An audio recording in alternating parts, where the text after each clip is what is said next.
Okay, fine. So before starting, I'll just offer some pranam mantras to invoke auspiciousness. Please repeat after me on while remaining on mute. In case you don't remember these prayers, then just listen very intently. Om Ajnanatimirandhasya Jnananjanashalakaya Chakshurunmilitam Yena Tasmai Shri Guruve Namaha. Shri Chaitanya Manobhishtam Sthapitam Yena Bhutale Swayam Rupah Kadamahayam Dadati Swapadantikam. Vandeham Shri Gururo Shri Yuta Padkamalam Shri Gurun Vaishnavamscha Shri Rupam Sagrajatam Sahagana Raghunathanvitam Tam Sajivam Sadvaitam Savadhutam Parijana Sahitam Krishna Chaitanya Devam Shri Radha Krishna Padan Sahagan Lalita Shri Vishakhan Vitamscha He Krishna Karuna Sindhu Deenbandhu Jagatpate Gopesh Gopika Kanta Radha Kanta Namastute तप्त कांचन गौरांगी राधे वृंदावनेश्वरी वृषभानुसुते देवी प्रणमामि हरिप्रिये वाञ्छाकल्पतरुभ्यश्च कृपा सिन्धुभ्य एव च पतितानां पावनेभ्यो वैष्णवेभ्यो नमो नमः नमो महावदन्याय कृष्ण प्रेम प्रदायते कृष्णाय कृष्ण चैतन्य नामिने गौरत्विषे नमः नमो ओं विष्णुपादाय कृष्ण पृष्ठाय भूतले श्रीमते भक्ति वेदांत स्वामिन्निति नामिने नमस्ते सारस्वते देवे गौरवाणी प्रचारिणे निर्विशेषा शून्यवादी पाश्चात्य देश तारिणे जय श्री कृष्ण चैतन्य प्रभु नित्यानंद श्री अद्वैत गदाधर श्रीवास आदि गौर भक्तवृंद हरे कृष्ण कृष्ण कृष्ण हरे हरे हरे राम राम राम हरे हरे मुखम करोति वाचालं पंगुम लंघते गिरि यत्कृपातमहं वन्दे श्रीगुरुं दीनतारिणं परमानन्दमाधवं श्रीचैतन्य ईश्वरं हरि ओम तत्सत्. Okay, so thank you so much all. For joining in, and like it's important that week after week, some of you have really shown like real dedication, and I'm really happy that all of you, those who are tuning in every week, like you have shown so much interest in Krishna consciousness. Okay, so with that, today we will start from sloka number 46, and we'll see how many of them we can try to cover. I'll try to target at least from 46 to 55, but let's see, as time permits. I'll share my screen.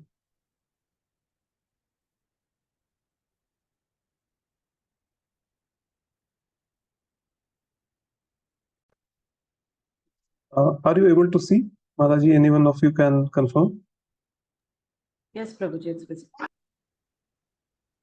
So Mataji, please repeat after me, and then you can read the translation. The purport, I'll tell you which portions to read. Okay?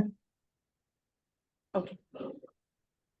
Yavanartha udpane Yavanartha udpane sarvata samplutodake sarvata samlutodake tavan sarveshu vedeshu tavan sarveshu vedeshu brahmanasya vijanatah.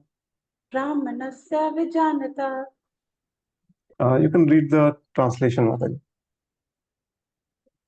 All purposes served by a small well can at once be served by a great reservoir of water.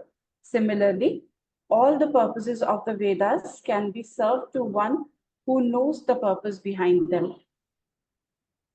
So what Krishna? Okay, I'll come down. Let's see.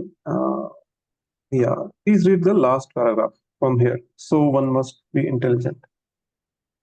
So one must be intelligent enough to understand the purpose of the Vedas without being attached to the rituals only, and must not desire to be elevated to heavenly kingdoms for better quality of sense gratification. It is not possible for a common man in this age to follow all the rules and regulations of the Vedic rituals, nor it is possible to study all the Vedanta and Upanishads thoroughly. It requires much time, energy, knowledge, and resources to execute the purpose of the Vedas. This is hardly possible in this age. The best purpose of Vedic culture is served, however, by chanting the holy name of the Lord. As recommended by Lord Chaitanya, the deliverer of all fallen souls, When Lord Chaitanya was asked by a great Vedic scholar, uh, Prakasananda Saraswati, why he, the Lord, was chanting the holy name of the Lord like a sentimentalist instead of studying Vedanta philosophy. The Lord replied that his spiritual master had found him to be great fool and thus asked him to chant the holy name of Lord Krishna. He did so and became ascetic like madman. In this age of Kali, most of the population is foolish and not adequately educated to understand Vedanta philosophy. The best purpose of Vedanta philosophy is served by inoffensively chanting the holy name of the Lord. Vedanta is the last word in the Vedic wisdom. And the author and knower of the Vedanta philosophy is Lord Krishna. And the highest Vedantist is the great soul who takes pleasure in chanting the holy name of the Lord. This is the ultimate purpose of the Vedic mysticism. Yes. So very important, part what Srila Prabhupada is explaining here. That in the last session we saw that much of the Vedas, around like the majority part of the Vedas, is basically full of all the karma kandas. Okay, like karma kandas are something, some rituals or some anusthans which we do in order to fulfill our material desires. Okay, so I mean there are ways like you do a particular puja, then a certain desire will be fulfilled. Okay, so like that. So most of the part of the Vedas actually deals with it. Okay, but as I had explained in the previous session, that the most important aspect, okay, in any Vedic literature, you will find this. Okay, the most important aspect is always hidden, is always kept as a secret, and only those who are very intelligent, okay, the most intelligent folks, they are able to decipher that knowledge and able to imbibe what actually these Vedic scriptures are kind of telling us. Okay, so here also, like Srila Prabhupada again, like emphasizes on the same fact, and even Lord Krishna is, emphasizing on the same fact. If you look at the translation, that all purpose served by a small well can at once be served by a great reservoir of water. Similarly, all purpose of the Vedas can be served to one who knows the purpose behind them. Okay. So we have to strive to understand the purpose of the Vedas, right? It's not just about like performing some karma kanda, some anushthan, some puja in order to meet our like fulfill our material desires. Rather, there is a like a bigger purpose behind that, and in the subsequent verses we'll come to know that what that purpose is actually. Okay, so and also what Srila Prabhupada is saying here is a very valid point, that in this age of Kali Yuga, it's practically impossible for any person, no matter how learned he or she is. It's just not possible to go through all the Vedas or Upanishads or the Puranas very thoroughly. Okay, forget about going going through all these scriptures thoroughly. We can't even finish the Bhagavad Gita thoroughly, right?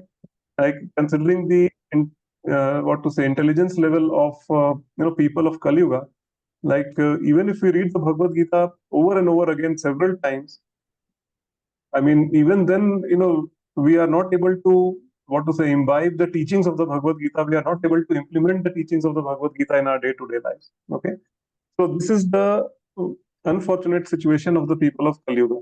So the best thing that we can do is that to read the Bhagavad Gita every day and to chant Hare Krishna, Krishna Krishna, Hare Hare, Hare Ram, Ram Ram, Hare Hare, the holy name which has been given by Lord Chaitanya himself. And very nice, reference what Srila Prabhupada is giving from the Chaitanya Charitamrita, one of the pastimes of Lord Chaitanya, that when he was in Varanasi, among the Mayavadi sannyasis, right? So they actually initially didn't take him very seriously. They thought that this is a person who has just taken sannyas at a very young age, and he doesn't know how to, respect the sannyas order of life, because he's simply chanting the holy names of the Lord and kind of behaving like a sahajiya. Okay, but and then when they asked him that why do you keep chanting the holy names and keep dancing by doing the kirtans, and then Lord Chaitanya replied that okay, my spiritual master found me to be a fool, and so he has asked me to keep chanting the holy names. And later on, if you read the Chaitanya Charitamrita, you will find that when Chaitanya Mahaprabhu actually met those Mayavadi sannyasis, and he defeated him, all of them in Shastras, which actually went on. Like, he gave the proper commentary on the Vedic literatures, and like all of them actually accepted him uh, as an incarnation of Krishna himself. He is Krishna himself, right? But all the Mayavadi sannyasis also accepted the same after talking to Chaitanya Mahaprabhu. Okay, initially they were very skeptical about him, that he has taken a sannyas and he's just chanting and singing and dancing. But when they actually came to know about him, they simply fell on his feet and they became his disciples. Okay, so this was the whole thing. So the intent is to understand the purpose behind the Vedas. Okay, and the best way to do that in this age of Kali Yuga is to simply chant the Hare Krishna Maha Mantra and read the Bhagavad Gita every day, because Bhagavad Gita is a summarization of all the Vedic literatures. Okay, it is spoken by Krishna himself. You don't need to look anywhere else, at least in this age. If there is anything possible, any scripture which is possible to read in this age, then it's the Bhagavad Gita. Okay. Excuse me.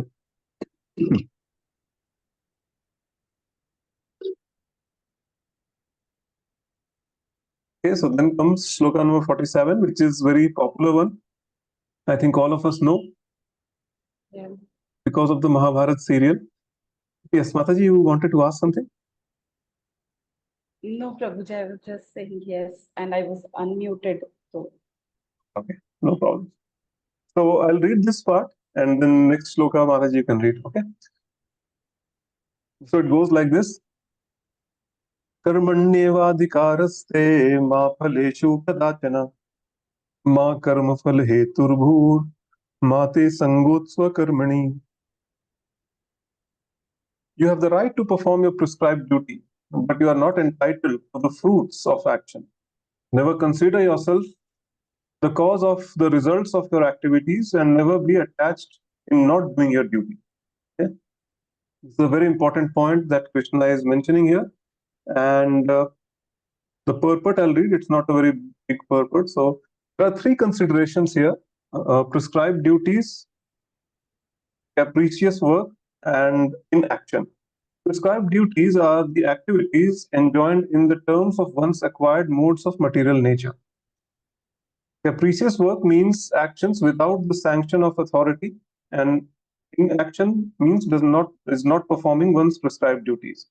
The Lord advised that Arjun not to be inactive, but that he perform his prescribed duties without being attached to the result. One who is attached to the result of his work is also the cause of action. Thus, he is the enjoyer or sufferer of the results of the action. As far as the prescribed duties are concerned, they can be fitted into three subdivisions, namely routine work, emergency work, and desired activities. Routine work performed as an obligation in terms of spiritual injunctions without desire for results is action in the mode of goodness. Work with results becomes the cause of bondage, therefore, such work is not auspicious. Everyone has his proprietary right in regard to the prescribed duties, but should act without attachment to the results. This is very important. Such disinterested obligatory duties doubtlessly lead one to the path of liberation. Arjun was therefore advised by the Lord to fight as a matter of duty without any attachment to the result. His non-participation in the battle is another side of attachment. Such attachment never leads one to the path of salvation. Any attachment, positive or negative, is cause for bondage. Inaction is sinful. Therefore, fighting as a matter of duty was the only auspicious path of salvation for Arjun.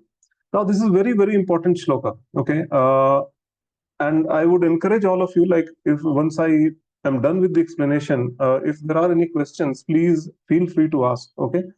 Um, so what Krishna is saying here, that we should be performing our prescribed duties just as like considering it as our work, our daily what to say, our duty basically. Okay, we should not be much attached to the result, that whether I'll be successful or not, whether people will appreciate it or not, all those things. whether I will gain something by doing this or not.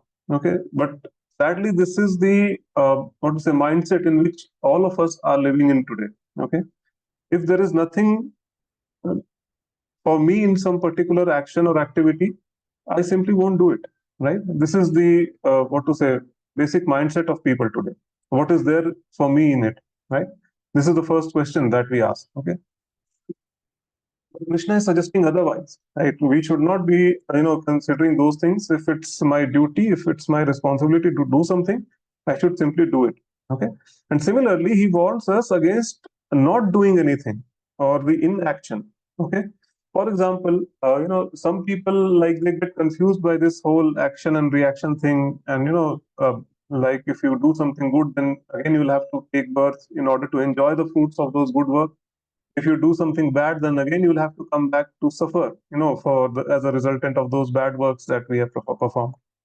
So some people they get really confused. कि हटाओ छोड़ो यार कौन पड़ेगा इस पचड़े में, I will not do anything at all, right? But not doing is not a solution. If we have accepted this material body, right, then the nature of this body is such that you will have to perform some action or the other.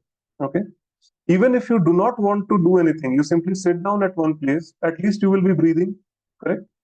Even if you sit down and close your eyes, that okay, I don't want to see anything, but at least sounds, you cannot close your ears, right? Even if you try to close them with both your hands or put something, some sound will be there which will be entering your ear. Okay, so that is also an action that you are performing, right? Similarly, if some nice aroma enters the room, then your nose will smell it, right? It will detect the smell. So we cannot live without performing any action. That is an integral part of this material body that we have accepted. Okay, so not doing any action or any work is not a solution. Okay, it's not going to lead us anywhere. Rather, it's basically not considered good. It's considered inauspicious. Okay, so the only way to get out of this material entanglement is to simply perform your duties unattached by anything, especially by the fruits of the actions that you are performing. So here, very nice, thing what Srila Prabhupada is mentioning, that what Krishna is suggesting Arjun, that Arjun was therefore advised by the Lord to fight as a matter of duty without attachment to the result. Okay, his non-participation in battle is another side of attachment. This is a very important point that he is mentioning. Why?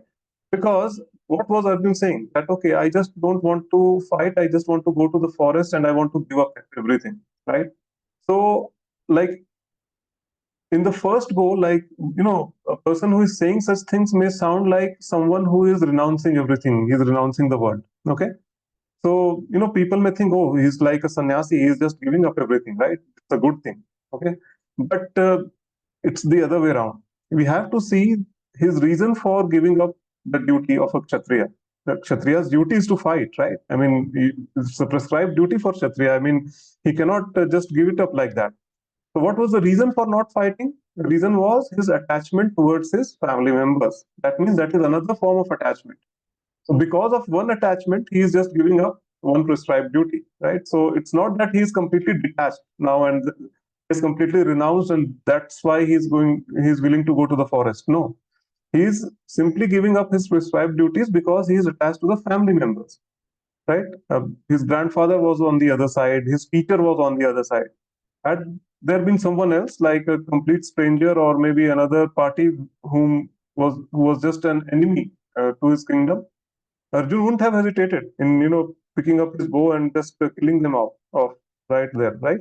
So this is something which is very important for us to understand, that we have to do our prescribed duties just as an obligation, completely remain unattached and neutral towards it. I know it's very, very difficult. Like even today, someone tells me that okay, you go to the office, you slog it 8 hours a day, and then you will not be paid for doing that, right? It will be very difficult for me to accept that. It's not about completely giving up all the salary or everything that you are taking. Not that, because for maintenance we need something. Okay, but the thing is that the problem starts when people start uh, running after good increment, promotions, recognitions. People should respect me. People should I have some name and fame, and all those things. The number of likes that I'm getting on social media, number of followers who are there. that is where the problem lies. Okay, so if we are simply unattached to all of these things, that okay, as a grihastha, I have to do something in order to maintain my family, and that is all I'm interested in. Just whatever time I'll get, I'll invest in Krishna conscious activities. If that is the thing, then yes, our life is perfect. Okay, so this is the whole crux of the shloka, very important shloka. If anyone has any questions, I would like to pause here for a couple of minutes, and you may ask the questions.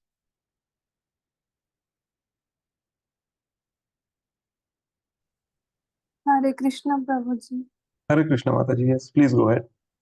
Prabhuji, I used to attach everything very quickly, and after that, I felt like I will detach and give up on everything. So I am that kind of person. How do we overcome on that? Like, Yeah, like you're attached and detached, that fluctuation is going on, right?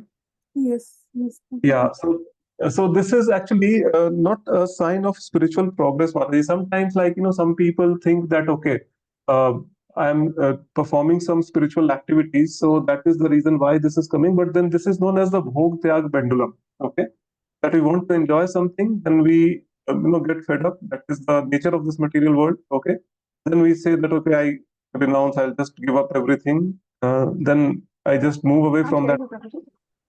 Then I just move away from that activity for maybe a couple of days, and then again I feel pulled that, okay, am I missing out something?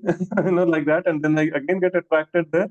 And this kind of bhog tyag, that pendulum, keeps on oscillating from one direction to another. Okay, so the only way to overcome this is to make your chanting more effective. The reason why is that either we are not chanting enough number of rounds, okay, or we are very distracted. Okay, so what Prabhupada said in the previous verse is that inoffensive chanting of the holy name. Prabhuji, your voice is not coming properly. Okay, my voice is not clear. Yeah, I missed out something. Like you said something. Okay, from till which part did you hear, Mataji? Till that pendulum one you said Yeah. that. Yeah, so that is a bhog tyag pendulum. Okay, so you are getting attached to one particular activity. You are doing it for some time. You get fed up, then you give it up. You give it up for maybe a Again, couple. it stopped. Yeah, sorry. Yes, Prabhuji. Yeah, you give it up for a couple of days, and then you start it again all over again. Yeah. So this is actually, so the only way to come up, and like the reason why this is happening is maybe the two reasons are there. Okay, that one, that you are not chanting enough number of rounds. Okay, maybe one round or two round is not sufficient. It will show some effect, but it will show over a period of time, because it's too little actually. You need to invest a little more time in Krishna conscious activities. That is one reason. Second is that if you are chanting sufficient number of rounds, and still if you are facing this kind of an issue, then the problem is that your chanting is not inoffensive.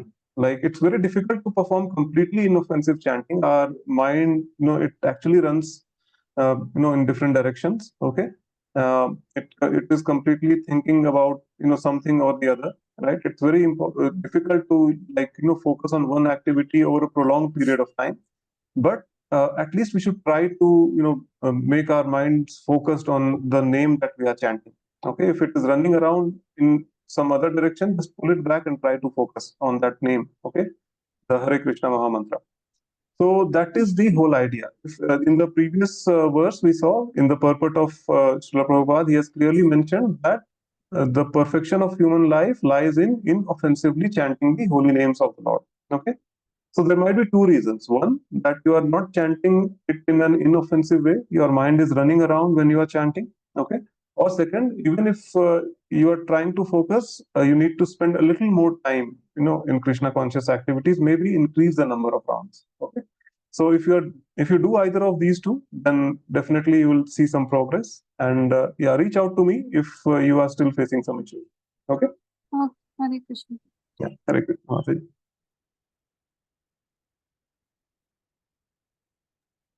Okay. Okay, since Ashwarya Mataji is also here, we'll ask her to read. Mataji, will you be able to read? Yes, Prabhuji.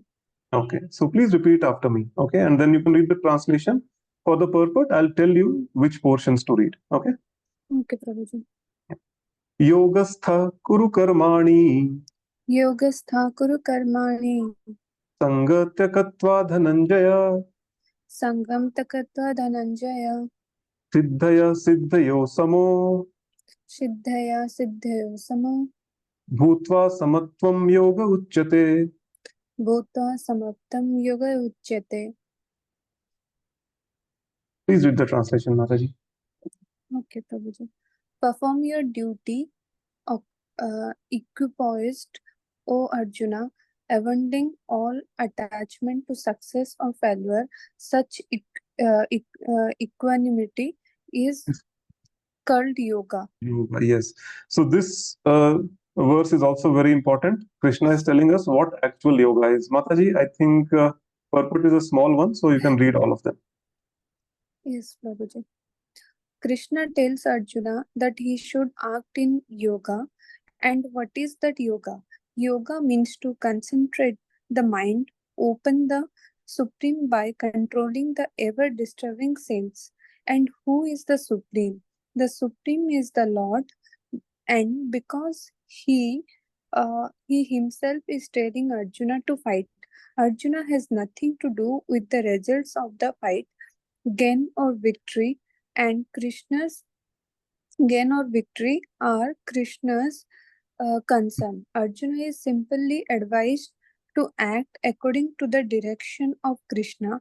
The following of Krishna's direction is real yoga, and this is practiced in the process called Krishna consciousness. By Krishna consciousness, only can one give up the sense of pro, Propriety. proprietorship.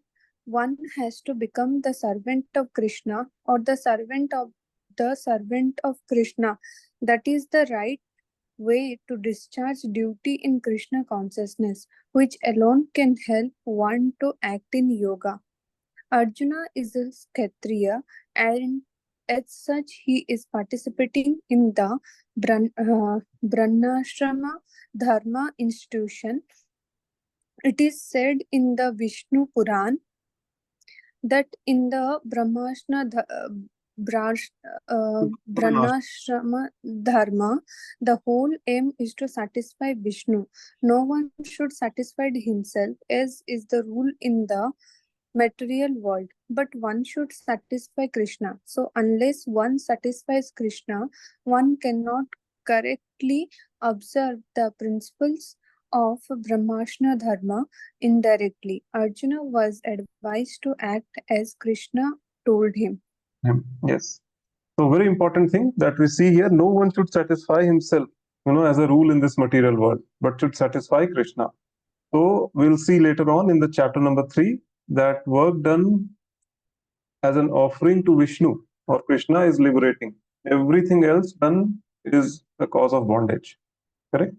So this is, and what Krishna is telling us here, that what is the real yoga. Now, real yoga is not what we see in the yoga studios today. Okay, the twisting and turning of your bodies, and it may be having some health benefits, definitely. Okay, but that is not the yoga which we are talking about. Okay, yoga, what means is that simply act according to what Krishna has said without caring about the results. Okay, just think about Vasudev's situation. Okay, when Vasudev and Devki were put in the jail by Devki's brother Kansa, right? What happened?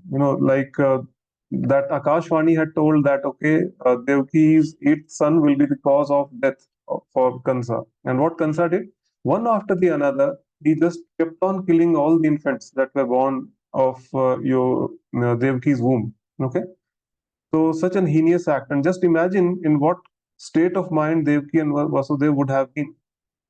7 kids were just killed right in front of their eyes. Okay?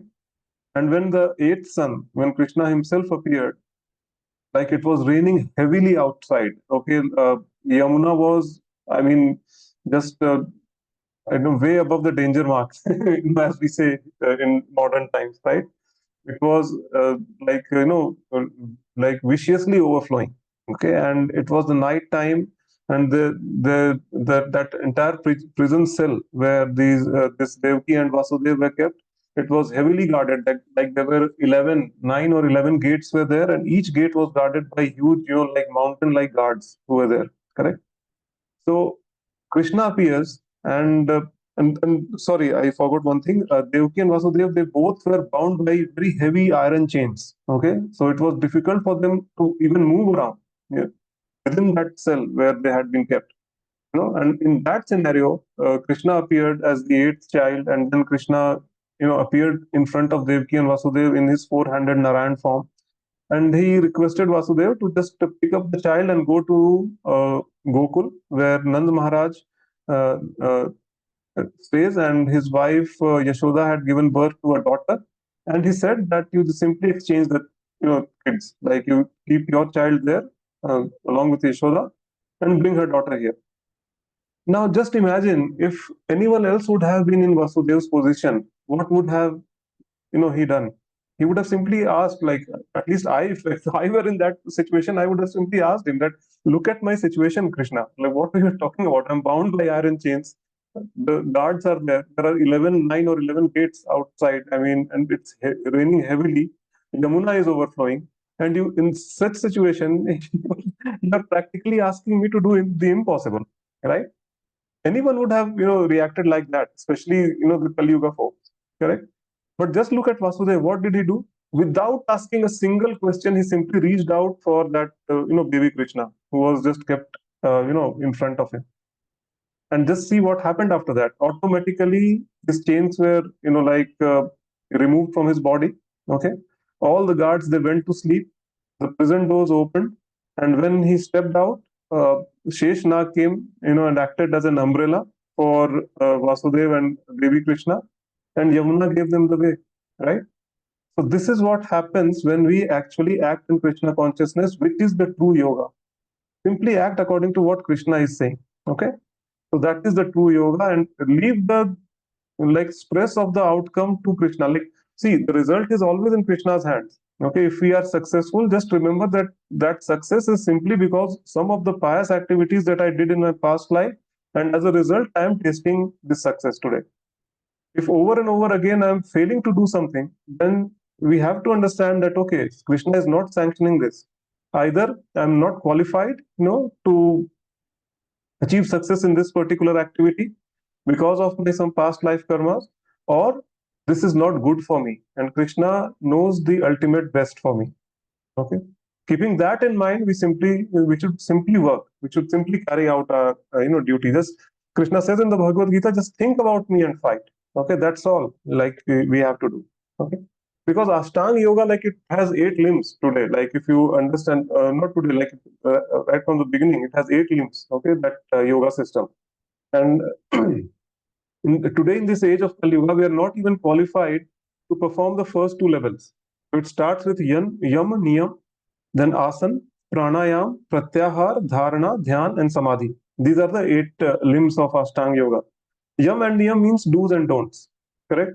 And those do's and don'ts are so strict and so rigid that it's simply impractical for any person in this age of Kali Yuga to practice, those do's and don'ts. I don't want to get into the details, but maybe, sometime later when we have some more time, we can discuss on that. So what we do is straight away jump to the asanas. That, the Surya Namaskar or Chakrasan or Vajrasan, whatever, the yoga asanas that we do, right? We do that, twisting and turning of body, some breathing exercises, right? Combined with that. So definitely it's going to have some health benefits, but that is not the yoga that we are performing. It's not going to, bring any mental peace or mental equilibrium or anything, okay? Because if we are not doing what Krishna is saying, has said, right? If we are not following the principles of Bhagavad Gita, then everything else is just a kind of wastage of time, right? So this is what Krishna is saying. So only thing that we have to do is to simply follow what Krishna has said. Okay? That is the real yoga. Okay, Ishita Mataji, can you go next, please? Yes, Prabhuji. Yeah. Just please repeat after me, okay? Yeah. Durena hyavaram karma. Durena yaravam karma. Buddhi yoga dhananjaya. Buddhi yoga dhananjaya. Buddho sharanam anvichha. Buddho sharanam anvichha. Kripanaha Phalahetavaha. Kripana Falahetava. Please read the translation. O Dhananjay, keep all the abominable activities far distant by devotional service, and in that consciousness surrender into the Lord, onto the Lord. Those who want to enjoy the fruits of their work are misers. Jesus, yes. So yeah, this also you can read the entire purport, Mataji.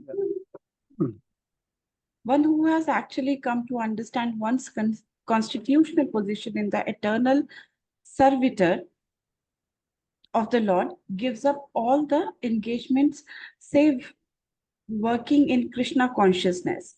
As already explained, Buddhi Yoga means transcendental loving service to the Lord. Such devotional service is the right course of action for the living entity. Only misers desire to enjoy the fruit of their own work, just to be further entangled in the material bondage. Except for the work in Krishna consciousness, all activities are abominable because they continually bind the worker into the cycle of birth and death. One should therefore never desire to be the cause of the work. Everything should be done in Krishna consciousness. For the satisfaction of Krishna, misers, for the satisfaction of Krishna, misers do not know how to utilize the assets of riches which they acquire by good fortune, by the hard labor.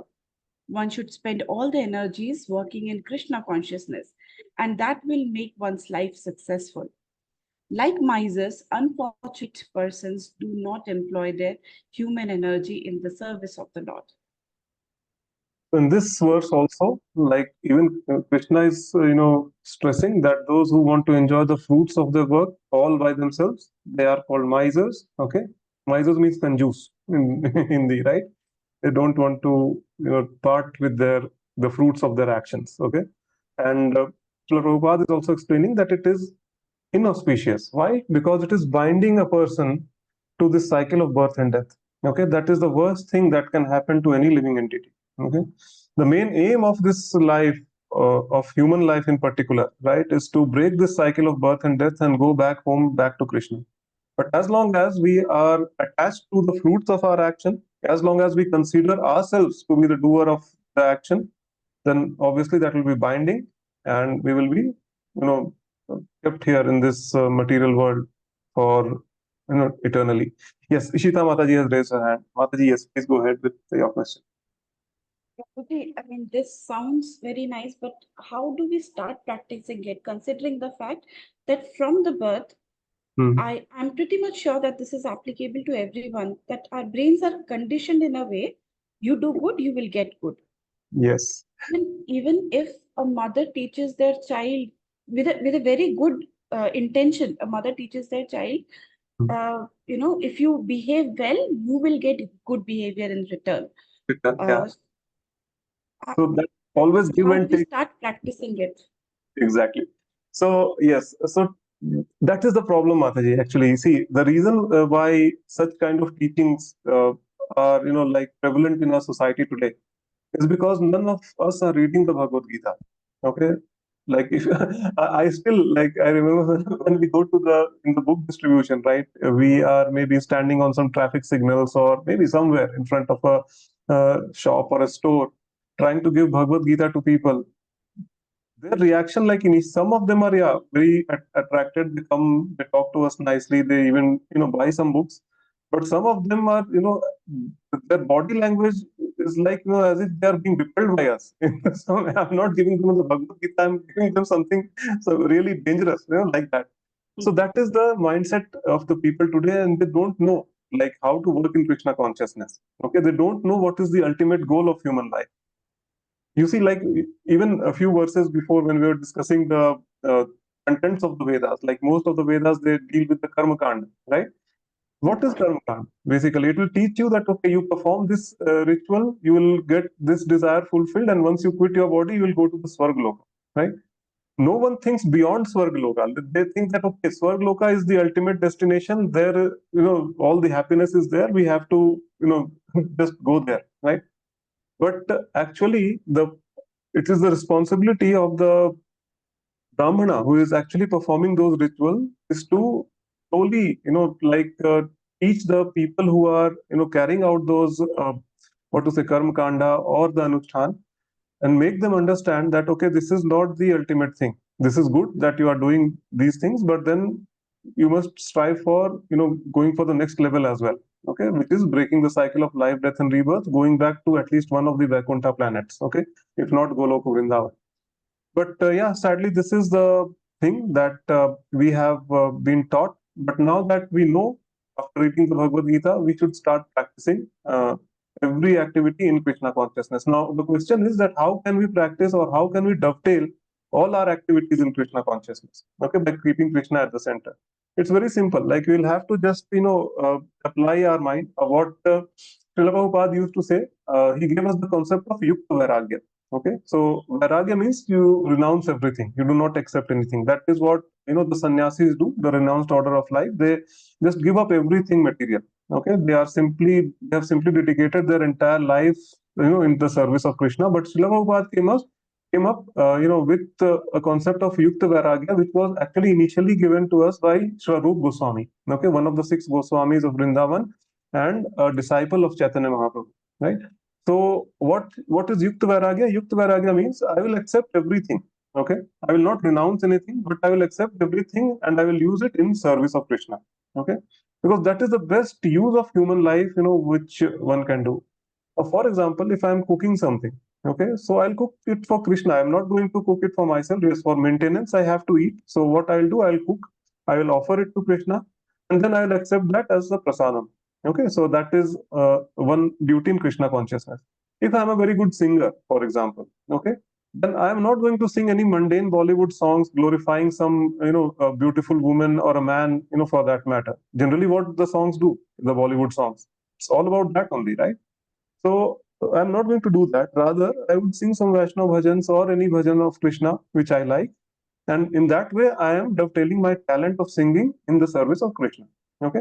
Similarly, if I'm a very good painter, for example, okay, so instead of painting some modern art or something, right, I'll paint some nice portraits of Krishna. Maybe donate them to one of the Krishna temples which is around my locality. Okay, something like that we will do, right? So in that way, you see, each and every action can be dovetailed in the service of Krishna. Just take Srila Prabhupada, for example, right? Uh, there was this technology of dictaphone at that time. Okay, so dictaphone, what it used to do, it used to record the voice of an individual. Okay, so people use it for mundane activities. That, okay, maybe I'll record the voice of my near and dear ones, and then I can listen to that recording over and over again at a later point of time. But just look at Srila Prabhupada. Why? He did not reject it, saying that, okay, this is a tamasic technology of Kali Yuga. No, he simply accepted that, used the dictaphone to record all the translations of Srimad Bhagavatam and the lectures. And, you see, I will just share that link of, Prabhupada Vani, okay? And, you can find those lectures and transcripts, very nicely recorded. Even here in this Veda base, you will find, okay? So if we go here, I can just show it to you. Okay, so there are something called as library, and we have transcripts. These are 3,700. So all these lectures are there here, like Bhagavad Gita, Sloka number 2.7 to 2.11. That was recorded on 2nd March 1966. Okay, and this was in New York. So all these transcripts are there. You can find, even filter by year, you can filter by location. There are so many things, right? So this is how Srila Prabhupada, used dictaphone, and this is how he has just given us something, which is, what to say, an inexhaustible source of knowledge, right? This is how we can dovetail every action of ours in the service of Krishna. Okay, just by keeping, I am not doing anything for myself. I will do it. I will accept everything which is there, but I will use it in the service of Krishna. Okay, so this is how we do that. And it will come with practice, Mataji. I mean, it's easier said than done, right? Because our mind is so obstinate that it will simply, attract us to all the abominable things only, especially in Kali Yuga, right? So it's very difficult. So that is the reason why we say you chant very nicely. Okay, you read the Bhagavad Gita every day. be in association of devotees, and eat only Krishna Prasad. If you follow this ABCD, then definitely, slowly but surely, you will come to a platform where, you will start dovetailing every activity in Krishna consciousness. Okay. Did I answer the question, Mataji? Absolutely, Prabhuji. Thank you. Thank you so much. Okay, so we'll move on to the next sloka. Okay, so I'll read this one. Buddhi yukto jata jahatiha ubhe sukrita dushkrite tasmad udyogaya yujyasva yoga karmasu kaushalam. So, translation: a man engaged in devotional service rids himself of both good and bad reactions even in this life. Therefore, strive for yoga, which is the art of all work. Yes, yoga is an art and it's not going to come easy. Okay, it takes time to come and manifest. So, we have to strive for that. Since time immemorial, each living entity has accumulated the various reactions of his good and bad work. As such, he is continuously ignorant of his real constitutional position. One's ignorance can be removed by the instruction of the Bhagavad Gita, which teaches us to surrender unto Lord Sri Krishna in all respects and become liberated from the chained victimization of the action and reaction, birth after birth. Arjuna is therefore advised to act in Krishna consciousness, purifying process of the resultant action. Okay, so yeah, this is what Krishna is saying, that okay, anyone who is engaged in devotional service, all his sinful reactions of not just this lifetime, but of all the previous lifetimes, they're just burnt into ashes. Okay, we have accumulated those sinful reactions, and if there were some means to show us that how many sinful reactions we have accumulated over so many lifetimes, it would be like a giant mountain. Okay, like insurmountable mountain. People will simply just hold their head like this, that okay, how can I get rid of these? Okay, but the good part is, the positive part is, that this mountain is made up of cotton. Okay, so as soon as one starts chanting the Hare Krishna Mahamantra, as soon as one starts reading the Bhagavad Gita, right, and starts working in Krishna consciousness, so this chanting is just like that fire spark, okay, which will set this entire mountain of cotton, the mountain which is made up of cotton, to fire. And how long does it take for a cotton to burn down? Right, hardly a few minutes. Correct. So it will just burn down all the sinful reactions within no time. Okay, but the thing is that we have to chant very sincerely and what to say, inoffensively. Okay, not make any offenses while chanting. So inattentive chanting is one of the offenses. So just try to remain focused. See, amount of effort that you are putting in the chanting. Okay, that okay, my mind will run. Okay, I am a Kali Yuga living entity. So what to say? This is the configuration with which we have been sent here, right? That our mind will run towards all the abominable actions, which are there. Okay, all the demoniac activities. It will be very attracted towards that. Okay, but the amount of effort that we are making in pulling it back and trying to concentrate on the Hare Krishna Mahamantra when we are chanting, okay, that is what pleases Krishna, that is what attracts Krishna. He becomes very happy that okay, there is a living entity who is at least trying his or her best to remember me. Okay, so don't be disheartened when your mind is not is not focused on the chanting, right? We all have a kind of a to-do list in our mind, and that to-do list gets activated only when we start chanting. ठीक है, आज ये करना है, उसके बाद ये करना है. Not like that. But don't be disheartened. If it happens, just try to bring your mind again. And I'm not saying this. Krishna will be saying this in maybe third or fourth chapter. Okay, so we will discuss that. So this is the whole crux of this verse. Basically, if you are engaged in Krishna conscious activity, just try to engage yourself in Krishna conscious activity, and it will rid you from all kinds of sinful reactions. There is, see, consider this whole life, or the human life, or this whole material world as a video game. Okay, so there are different levels that we have to pass, and those different levels can be getting promoted from one life form to another. Okay, there are 84 lakh species of life. So from lower species, over a lifetime after lifetime, after accumulating some pious credits, we finally get this human body. Okay, this human body is very, very rare. Okay, but the only way to get out of this video game is to simply surrender to Krishna and just shout Hare Krishna, oh Krishna, please take me out of this thing. Okay. By ourselves, we are just not strong enough or just not qualified enough to break this cycle of death, life and death. Okay, because one, we do not have any control over it. That is one thing. And we have seen in the past, like, big, demons like Hiranyaksha, Hiranyakashipu, okay, Ravan himself. They all tried. They all tried to overcome the laws of material nature. But then ultimately, what happened? They perished at the hands of Lord. Okay? Even Hiranyakashipu, actually, he was so powerful that he used to control the temperature of the sun. Right? If it was too hot, he would simply look at the sun and just raise one of his eyebrows like this, and sun would, the Surya, they would simply just bow down and lower the temperature. That was the kind of siddhi that he had attained. Okay, that he was actually controlling this entire material nature. He was so powerful. And what happened?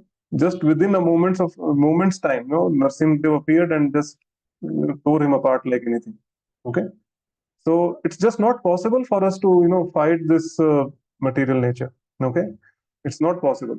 The only thing is that we have to understand our eternal constitutional position. Diver Sharup hoy Krishner Nityadas. Okay, this is what Chaitanya Mahaprabhu has told us. Okay, that our eternal constitutional position is to be a loving servant of Krishna. Okay, we have to understand that first, and in that mood, we have to surrender unto Krishna. Just that we have to do. That's it. He is not asking, for anything else. Okay, not asking to sit and meditate over, say, maybe years after years. Okay, or do some severe austerities. Maybe encircle yourself in a ring of fire and then stand on one leg and do some severe penances like that. No, he's not asking to do that. Right? Krishna doesn't like. We are just like his children, right? Which parent will like a child suffering so much? Krishna doesn't like. He is actually like more unhappy by seeing us in this material condition of life. Okay? Just what he said. Why does this idiot fellow? Why he is not looking at me, looking towards me, and just comes back? Why is he trying to fight with this material nature? Right? So we can't do that. So only thing is that we have to surrender unto him. And with that mood of complete surrender, we just need to request him that Krishna, please, I have seen enough now. It's more than enough. Please take me back. So just that we have to do, and he will take care of the rest. Okay. So on that mood, I would like to pause here. We covered, I think, 7 slokas today, right? Yes. Six slokas. Yes, 6 slokas today. So, but anyways, yeah, it was a very nice, fruitful discussion. And thank you all for joining. If there are any questions, any realizations, or any takeaways from this session, you can share it now. Prabhuji, I have a request. Yes, Mataji, please go ahead.